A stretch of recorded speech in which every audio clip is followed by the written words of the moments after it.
Assalamualaikum warahmatullahi wabarakatuh. Baiklah teman-teman, kami di sini akan menjelaskan materi kami yang berjudul Fungsi Konsumsi dalam Perspektif Islam. Adapun dosen pengampu kami yaitu Ibu Idi Aini ME.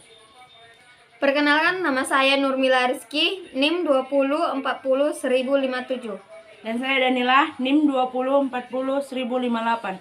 Kami dari kelas PS2, jurusan Perbankan Syariah. Selamat menyaksikan. 1. Konsumsi. Konsumsi muncul setelah terjadinya depresiasi besar dunia pada tahun 1929 sampai dengan 1930.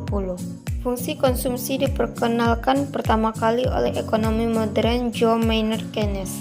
Kelompok ekonomi klasik sebelumnya tidak pernah dikenal dengan dimensi dan mereka berpendapat bahwa ekonomi hanya dilihat dari sisi penawaran yang bisa dinyatakan dalam kalimat supply curve is one demand. Oleh karena itu, Keynes membantu kaum klasik dengan membuktikan bahwa keseimbangan dalam perekonomian tidak pernah tercapai tanpa mempertahankan sisi permintaan, maka Keynes sebaliknya berpendapat demand curve inward supply. Keynes membantu fungsi permintaan atau konsumsi. C sama dengan A tambah C YD. C.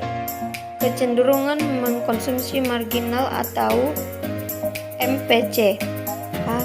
Konstanta atau pengeluaran yang harus dilakukan walaupun tidak ada pendapatan atau otonomi consumption. YD. Pendapatan yang siap dipelajarkan atau disposable, atau pendapatan yang telah dikurangi pajak atau TX dan ditambahkan dengan subsidi TR.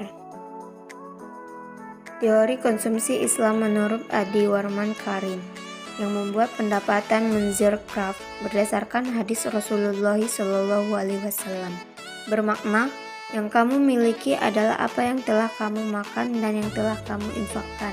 Dengan bersama pendapatan tersebut terjadi ya sama dengan buka kurung C tambah infak tutup kurung tambah S. Dalam teori konsumsi ini yang telah dipelajari adalah aspek perilaku masyarakat dalam pengalokasian pendapatannya untuk tujuan konsumsi, barang dan jasa. Keynes mengemukakan beberapa hipotesisnya antara lain A. Konsumsi ditentukan oleh pendapatan, yakni pendapatan siap pakai, disposable income atau disingkat YD. Hubungan kedua variabel tersebut dalam persamaan fungsional C sama dengan F buka kurung YD tutup kurung. B. Jika pendapatan naik, maka konsumsi juga naik maupun perubahan konsumsi. Delta C lebih kecil daripada perubahan pendapatan delta Y. C. Kenaikan pendapatan nasional menyebabkan konsumsi naik, namun dalam jangka pendek APC turun. Apabila digambarkan fungsi konsumsi Keynes dapat dilihat pada gambar sebagai berikut. Baiklah, saya di sini akan menjelaskan gambaran fungsi konsumsi Keynes.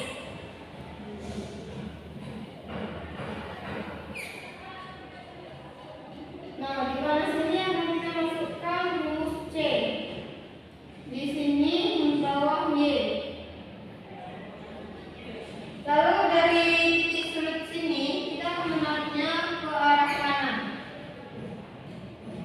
dan memasukkan rumus di sini C sama dengan Y, dan yaitu Y kecil. Lalu dari sini dari bawah ini agak naik ke atas ya, ke sini. Selanjutnya kita akan memasukkan rumus juga C sama dengan A kecil tambah B kecil dan YD.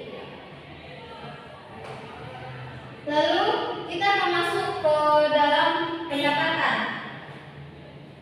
Yang pertama itu di mana kita akan pendapatan melalui APC 1.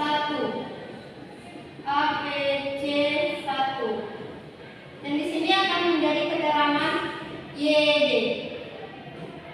Jadi 1. Lalu pendapatan kedua yang melalui APC 2 sama dengan APC pertama. Di sini akan kita meletakkan YD 2. Selanjutnya APC 3. Dan di sini juga di titiknya ini kita akan menulis YD 3. Nah, kayak inilah gambaran dari pendapatan konsumsi Keynes atau bisa disebut dengan fungsi konsumsi Keynes. Sekian dan terima kasih. Perlihatkan gambar fungsi konsumsi Keynes di mana kenaikan pendapatan diikuti oleh penurunan APC, sehingga membuat kecemasan para ahli ekonomi lainnya karena efeknya terhadap stagnasi dalam perekonomian. Implikasi terlebih lanjut dari stagnasi tertentunya didukung dengan penerimaan yang bersumber dari dalam, maka akan cenderung memperbesar sumber dari luar berupa pinjaman atau debit. Teori Keynes tersebut akhirnya dapat diredam oleh penemuan empirik Keynes yang kurang lebih menyatakan sebagai berikut. 1. Dalam jangka pendek, memang kenaikan pendapatan nasional akan menyebab APC turun. Namun dalam jangka panjang tidaklah demikian. 2. Implikasi dari penemuan Keynes tersebut, maka fungsi konsumsinya dalam jangka panjang melalui titik nol. Selanjutnya 2. Konsep konsumsi dalam Islam. Perbedaan yang terjadi dalam fungsi konsumsi seorang muslim dengan non-muslim akan berpengaruh pada fungsi lain seperti fungsi tabungan dan investasi. Hal ini disebabkan karena dalam fungsi konsumsi perilaku konsumen muslim dipengaruhi adanya keharusan pembayaran zakat dalam konsep pendapatan optimum serta adanya larangan pengambilan riba dalam transaksi apapun termasuk konsumsi. Secara sederhana, alokasi pendapatan seorang muslim akan dapat diformulasikan sebagai berikut. Y kurang Z sama dengan Z tambah S tambah 1, di mana Y sama dengan pendapatan, ZT sama dengan konsumsi, S sama dengan tabungan, I sama dengan investasi, Z sama dengan zakat. Intinya bahwa tingkat konsumsi seseorang itu atau terutama muslim didasarkan pada tingkat pendapatan keimanan. Semakin tinggi keimanan seorang, maka semakin tinggi pengeluarannya untuk hal-hal yang bernilai ibadah, sedangkan pengeluaran untuk memenuhi kebutuhan dasar tidak akan banyak pertambahannya, bahkan cenderung turun. Baiklah, di sini saya akan menggambarkan grafik fungsi konsumsi dalam Islam. Di sini yaitu C dan siswa. Dan di bawah E dan iman. Lalu dapat ditarik garis yaitu di sini yang disebut dengan saving. Dan dari sini disebut di saving.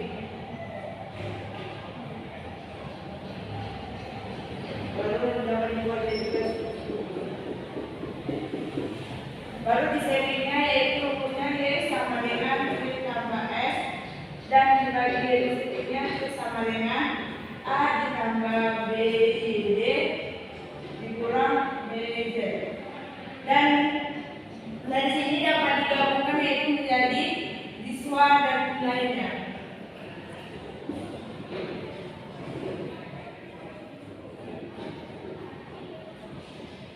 Di sini dapat digabungkan menjadi kebutuhan dasar.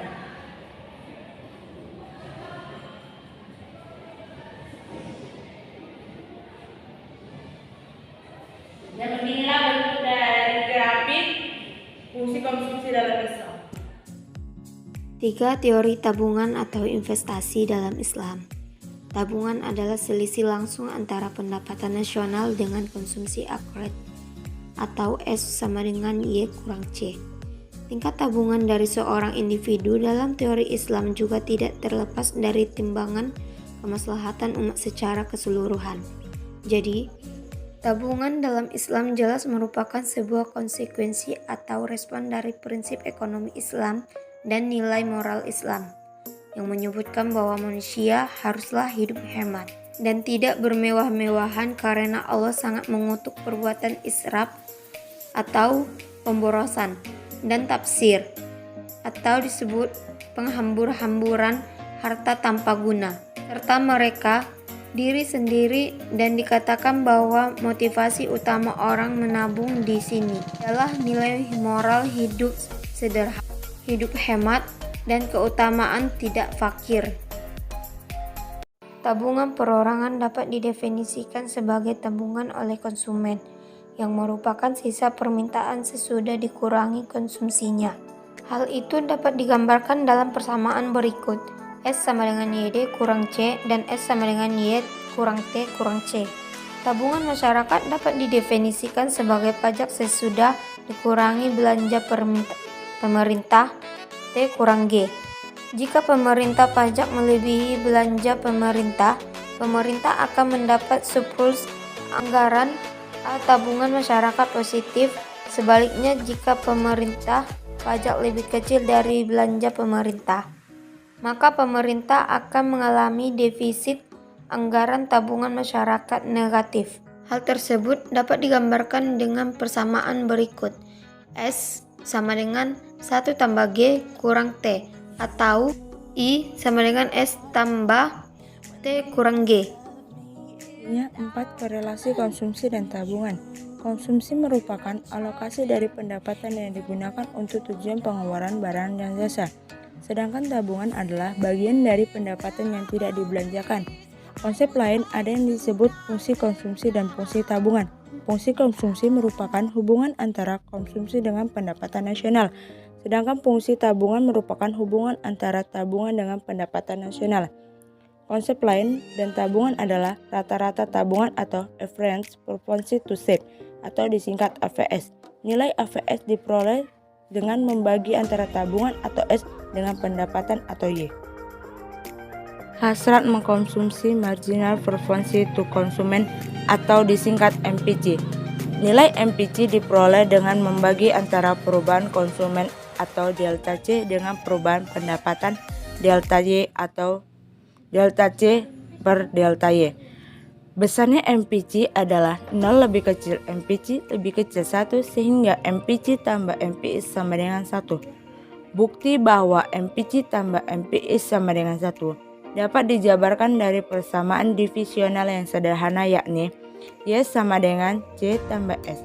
Kalau persamaan di atas diberi simbol delta, menjadi delta Y sama dengan delta C tambah delta S. Kemudian jika persamaan tersebut masing-masing dibagi menjadi Y, akan menjadi delta Y per delta Y sama dengan delta C per tambah delta S per delta Y. 1 sama dengan MPC tambah MPS, maka terbukti bahwa MPC dan MPS sama dengan 1. 5. Kolerasi investasi dengan pendapatan nasional. Investasi biasanya menghubungkan antara suku bunga atau margin atau nisbah. Dalam Islam, I atau R dengan pendapatan nasional, Y yang menunjukkan tingkat keseimbangan pada pasar barang. Dengan berpatokan pada pendapatan nasional pendekatan pengeluaran, expenditure approach, dan yang membedakan adalah pada investasi.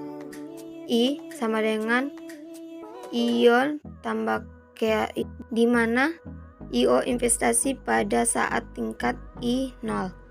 K. Margin Property to Investment atau MPI atau hasrat investasi marginal antara perubahan investasi terhadap perubahan I, K lebih kecil O, 0. 6. Perilaku konsumsi. Perilaku konsumsi semestinya dapat memperhatikan aspek-aspek yang tergolong kebutuhan primer atau daruriyat, kemudian sekunder atau hajiyat, dan tersier tasiniat sesuai dengan semangat. Dalam pandangan Islam, perilaku konsumsi harus menghindari perilaku israf dan tabzir dalam menggunakan pendapatan untuk memenuhi kebutuhan hidup. Hai teman-teman, terima kasih sudah meluangkan waktunya untuk nge-like, subscribe untuk video kami kali ini. Dan semoga video kami dapat bermanfaat bagi teman-teman. Terima kasih.